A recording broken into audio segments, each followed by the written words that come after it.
Give us knowledge, wisdom, understanding, and counsel.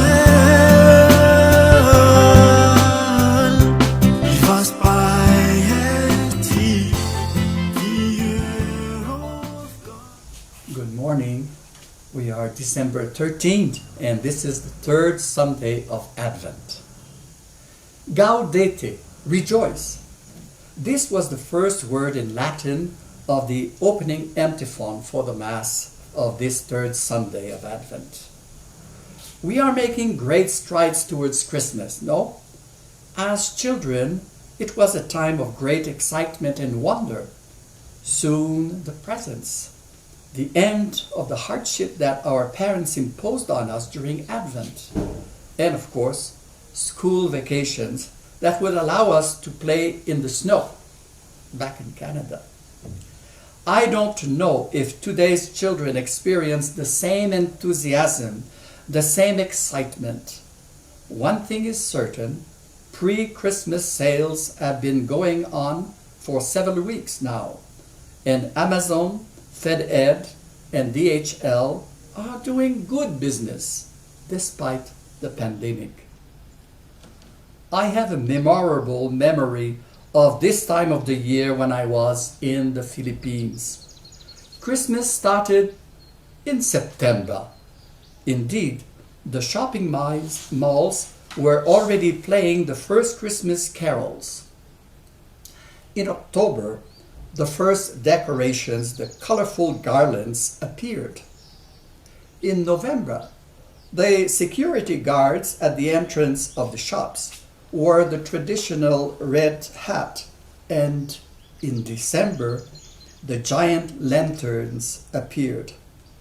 The novena of Masses in honor of the Virgin Mary at 4 o'clock in the morning would fill the churches. It was called Missa de Gallo, or Simbang Gabi in Tagalog.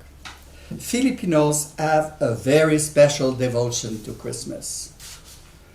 Today's Gospel presents us again with John the Baptist, or rather some of his disciples sent to Jesus to ask him the question, "Are you the one who is to come, or are we to expect another one?"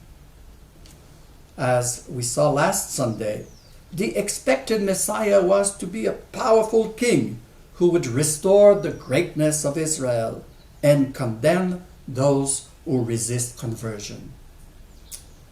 This Jesus does not do such things. On the contrary, he spends time with the sinners, teaches the crowds, and heals the sick. Precisely, Jesus sends them back to John. Tell him what you see and hear.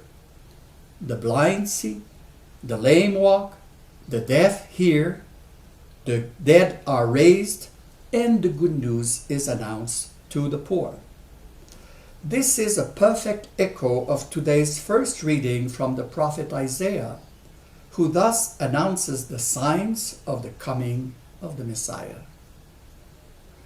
John's very human views are out of step with the mission of Jesus, who comes to the little ones and the poor to bring them God's salvation, to sow hope in their hearts.